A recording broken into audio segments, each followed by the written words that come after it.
Hello ನಮಸ್ಕಾರ, welcome back to my YouTube channel. So ಇವತ್ತಿನ ಒಂದು ವಿಡಿಯೋದಲ್ಲಿ ಹದ್ದೋಗಿರೋ ಬೆಡ್ಶೀಟಿಂದ ಯಾವ ರೀತಿ ಪಿಲೋ ಕವರ್ನ ಸ್ಟಿಚ್ ಮಾಡೋದು ಅಂತಂದು ಈ ಒಂದು ವಿಡಿಯೋದಲ್ಲಿ ತೋರಿಸ್ತಾ ಇದ್ದೀನಿ. ಪ್ಲೀಸ್ ಈ ಒಂದು ವಿಡಿಯೋನ ಎಲ್ಲಿ ಸ್ಕಿಪ್ ಮಾಡಿದೆ ನೋಡಿ. ಹಾಗೆ ಈ ಒಂದು ವಿಡಿಯೋನ ಸ್ಟಾರ್ಟ್ ಮಾಡೋಕ್ಕಿಂತ ಮುಂಚೆ ಯಾರೆಲ್ಲ ನನ್ನ ಚಾನೆಲ್ ಸಬ್ಸ್ಕ್ರೈಬ್ ಮಾಡಿಲ್ಲ ಪ್ಲೀಸ್ ಸಬ್ಸ್ಕ್ರೈಬ್ ಮಾಡ್ಕೊಳ್ಳಿ. ಹಾಗೆ ಈ ಒಂದು ಇನ್ ಕೇಸ್ ಈ ವಿಡಿಯೋ ಏನಾದರೂ ಇಷ್ಟ ಆದರೆ ಪ್ಲೀಸ್ ಒಂದು ಲೈಕ್ ಮಾಡಿ ಅಂತ ಹೇಳ್ತೀವಿ. ಇವತ್ತಿನ ವಿಡಿಯೋನ ಸ್ಟಾರ್ಟ್ ಮಾಡೋಣ ಬನ್ನಿ. ಸೊ ಇದು ಎಲ್ಲಿ ಬೆಡ್ಶೀಟು ತುಂಬ ಕಡೆ ಹರಿದೋಗ್ಬಿಟ್ಟಿದೆ. ಎಲ್ಲ ನಮಗೆ ಯಾವ ರೀತಿ ಮೆಜರ್ಮೆಂಟ್ ಬೇಕು ಪಿಲ್ಲೋ ಕವರ್ಗೆ ಅಷ್ಟು ಫೋಲ್ಡ್ ಮಾಡಿಕೊಂಡು ಮೆಜರ್ಮೆಂಟ್ ಮಾಡಿಕೊಂಡೆ ನಾನು ಬಟ್ಟೆ ಕಟ್ ಮಾಡ್ಕೊತಾ ಇದ್ದೀನಿ. ಸೊ ನೀವು ಟೇಪಿಂದ ಪಿಲ್ಲೋ ಕವರ್ ಎಷ್ಟಿದೆ ಅಷ್ಟನ್ನು ಅಳತೆ ಮಾಡಿಕೊಂಡು ನೀವು ಕಟ್ ಮಾಡ್ಕೋಬೇಕಾಗುತ್ತೆ. ಸೊ ಇಲ್ಲಿ ಹರಿದೋಗಿರುವಂಥ ಪಾರ್ಟ್ನ ಬಿಟ್ಬಿಟ್ಟು ಬೇರೆ ಕಡೆ ಪಾರ್ಟ್ನ ತೊಗೊಂಡು ಇವಾಗ ಅಳತೆ ಮಾಡ್ಕೋತಾ ಇದ್ದೀನಿ ಟೇಪಿಂದ. ಸೊ ನನಗೆ ಏನು ಅಗಲ ಎಷ್ಟು ಬೇಕೋ ಅದನ್ನು ನಿಮ್ಮ ಪಿಲ್ಲೋ ಕವರ್ನ ಹೊಲಿತಿರೋದ್ರಿಂದ ಪಿಲ್ಲೋ ಎಷ್ಟಿದೆ ಅಷ್ಟು ಉದ್ದ ನೀವು ಇಟ್ಕೊಂಡು, ನಾವು ಉದ್ದ ಬಂದುಬಿಟ್ಟು 23 to 25ವರೆಗೆ ಇಟ್ಕೋತಾ ಇದ್ದೀನಿ. ಅಗಲ ಬಂದುಬಿಟ್ಟು 16 ಇಂಚಸ್ ಇಟ್ಕೋತಾ ಇದ್ದೀನಿ. ನಿಮಗೆ ಪಿಲ್ಲೋ ಕವರ್ ಎಷ್ಟಿದೆ ಅಷ್ಟನ್ನು ಮೆಜರ್ಮೆಂಟ್ ನೋಡಿ ಇಟ್ಕೋಬೇಕಾಗುತ್ತೆ. ಸ್ಟಿಚಿಂಗ್ ಮಾಡುವಾಗ ಏನು ಜಾಸ್ತಿ ಬಟ್ಟೆ ಏನು ಹೋಗಲ್ಲ, ಹಾಫ್ ಇಂಚ್ ಅಷ್ಟೇ ಹೋಗುತ್ತೆ. ಸೊ ನಿಮಗೆ ಏನಾದರೂ ಬೇಕಾದ್ರೆ 1 ಇಂಚ್ ಎಕ್ಸ್ಟ್ರಾ ಬಿಟ್ಕೊಳ್ಳಿ. ಆಮೇಲೆ ಉದ್ದ ನಿಮ್ಮ ಪಿಲ್ಲೋ ಕವರ್ ಎಷ್ಟಿರುತ್ತೆ ಅದಕ್ಕಿಂತ 1 ಇಂಚ್ ಜಾಸ್ತಿ ಬಿಟ್ಕೊಂಡ್ರೆ ಸಾಕಾಗುತ್ತೆ. ಸೊ ಇವಾಗ ನಾನು ಇದನ್ನ ಕಟ್ ಮಾಡ್ಕೋತಾ ಇದ್ದೀನಿ.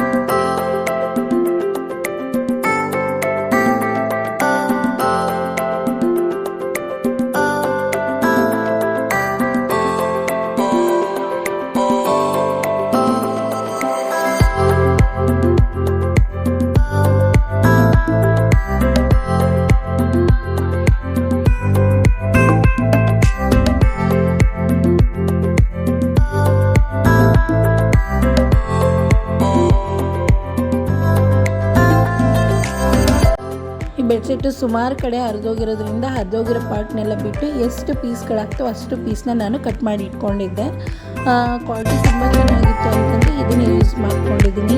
ಕ್ವಾಲಿಟಿ ಏನಾದರೂ ಹಾಳಾಗುತ್ತೆ ಯೂಸ್ ಮಾಡ್ಕೊಂಡಿದ್ದೀನಿ. ತುಂಬಾ ಚೆನ್ನಾಗಿತ್ತು ಕಾಟನ್ನ ಹಾಗಾಗಿ ಇದನ್ನು ಪಿಲ್ಲೋ ಕವರ್ ಹೊಲಿಯೋಣ ಅಂತಂದು ಅಂದ್ಕೊಂಡೆ. ಇವಾಗ ನಾನು ಏನು ತೋರಿಸ್ತಿದ್ದೀನಲ್ಲ ಅದನ್ನು ಫೋಲ್ಡ್ ಮಾಡಿಬಿಟ್ಟು ಎರಡು ಕಡೆ ಸ್ಟಿಚ್ಚನ್ನು ಹಾಕಬೇಕಾಗುತ್ತೆ. ಒಂದು ಸ್ಟಿಚ್ ಹಾಕಿದರೆ ಅಷ್ಟೇ ಸಾಕು. ಸೊ ಸ್ಟಿಚ್ ಹಾಕಿದ ಮೇಲೆ ಈ ರೀತಿ ಹಾಕ್ಕೊಂಡಿದ್ದೀನಿ. ಸೊ ಎರಡು ಕಡೆ ಸ್ಟಿಚ್ ಮಾಡ್ಕೋಬೇಕು.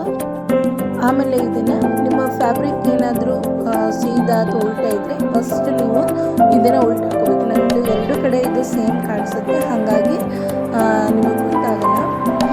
ಫಸ್ಟು ನಾವು ಏನು ಸೀದಾ ಪಾರ್ಟ್ನ ಒಳಗಡೆ ಹಾಕ್ಕೊಂಡು ಉಲ್ಟಾ ಪಾರ್ಟ್ನ ಮೇಲ್ಗಡೆ ಹಾಕಬೇಕು. ಸ್ಮಾಲ್ ಪೀಸ್ನ ಫೋಲ್ಡ್ ಮಾಡಿಬಿಟ್ಟು ಅದನ್ನು ಒಳಗಡೆ ಫೋಲ್ಡ್ ಮಾಡಿಬಿಟ್ಟು ಆಮೇಲೆ ಜಾಸ್ತಿ ಲೆಂತ್ ಇಟ್ಕೊಂಡಿರ್ತೀವಲ್ಲ ಅದನ್ನು ನಾವು ಹೊರಗಡೆ ಹಾಕ್ಕೊಂಡು ಎರಡು ಕಡೆ ನಾವು ಸ್ಟಿಚ್ ಮಾಡ್ಕೋಬೇಕಾಗುತ್ತೆ. ನಾವು ಏನು ತೋರಿಸ್ತಾ ಇದ್ದೀನಲ್ಲ ಅದನ್ನು ಸರಿಯಾಗಿ ನೋಡ್ಕೊಂಡು ಸ್ಟಿಚ್ ಮಾಡ್ಕೋಬೇಕು ಎರಡು ಕಡೆಗೂ.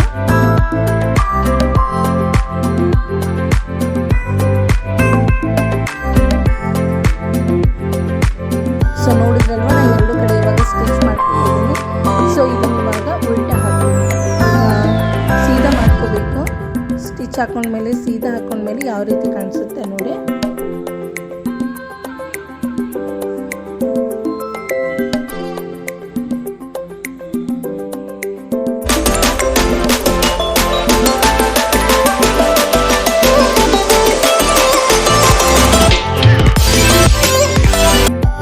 ನೋಡಿದ್ರಲ್ವ ಯಾವ ರೀತಿ ಕಾಣಿಸ್ತಿದೆ ಅಂತ. ಆಮೇಲೆ ಕಾರ್ನರ್ ಇರುತ್ತಲ್ಲ ಸ್ವಲ್ಪ ಸರಿಯಾಗಿ ನೀಟಾಗಿ ಮಾಡ್ಕೋಬೇಕು. ಏನಾದರೂ ಬರಲಿಲ್ಲ ಅಂದರೆ ಒಂದು ಸ್ವಲ್ಪ ದಪ್ಪ ಕಡ್ಡಿ ಈ ರೀತಿ ತೊಗೊಂಡು ಅದನ್ನ ಫಿನಿಶಿಂಗ್ ನೀಟಾಗಿ ಕಾಣೋ ಮಾಡಬೇಕು. ಸೊ ಇದಕ್ಕೆ ಈಗ ಪಿಲ್ಲೋ ಕವರ್ನ ಇಟ್ಟು ಯಾವ ರೀತಿ ಕಾಣುತ್ತೆ ಅಂತಂದು ನಿಮಗೆ ತೋರಿಸ್ತಾ ಇದ್ದೀನಿ. ಪಿಲ್ಲೋ ಕವರ್ನ ಹಾಕ್ತಾ ಇದ್ದೀನಿ ಇವಾಗ. ಪಿಲ್ಲೋಗೆ ಕವರ್ ಹಾಕಿಬಿಟ್ಟು ನೋಡಿ ಯಾವ ರೀತಿ ನೀಟಾಗಿ ಕಾಣಿಸುತ್ತೆ ಅಂತಂದು ಸರಿ ಹೋಗುತ್ತೆ ಎಲ್ಲ ನೋಡ್ಕೊಳ್ಳಿ. ಕೆಲವೊಂದು ಪಿಲ್ಲೋ ಆಗಲೇ ಇರುತ್ತೆ, ಆ ಸೈಜಿಗೆ ಮಾಡಿಕೊಂಡ್ರೆ ತುಂಬಾ ಚೆನ್ನಾಗಿ ಕಾಣುತ್ತೆ.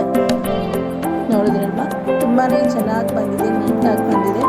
ಸೊ ಕಾಟನ್ ಫ್ಯಾಬ್ರಿಕ್ ಆಗಿರೋದ್ರಿಂದ ಕಂಫರ್ಟೇಬಲ್ ಕೂಡ ಚೆನ್ನಾಗಿರುತ್ತೆ. ಸೊ